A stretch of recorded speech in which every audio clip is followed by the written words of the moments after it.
ছেলেবেলায় জ্যৈষ্ঠ মাসের দিনগুলো কাটতো আগানে বাগানে পাকা আমের খোঁজ করে। ঘন্টার পর ঘন্টা ধরে চলতো স্নান, মায়ের বকুনি খেতাম, তবুও যেতাম ওই সরকারি পুকুরে। টক আমটাও ভীষণ মিষ্টি লাগতো সেদিন। দুপুরের খাবারটি ছিল মহা অরুচিতে ভরা। গুলতি হাতে নিয়ে সারা গ্রাম ঘুরতাম, কি যে আনন্দ পেতাম যখন গাছের পাখিটি পড়তো মারা। খাজা কাঁঠাল চুরি করে লুকিয়ে রাখতাম, মাঝে মধ্যে শিয়াল মামাও বসাতো সেখানে ভাগ।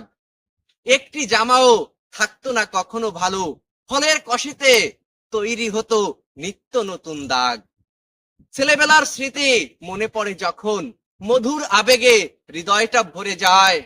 অর্থ চিন্তা কাজের চাপে এখন ব্যস্ত আমরা, গরমের দিন আফসোস করে থেকে থেকে হাফসায়।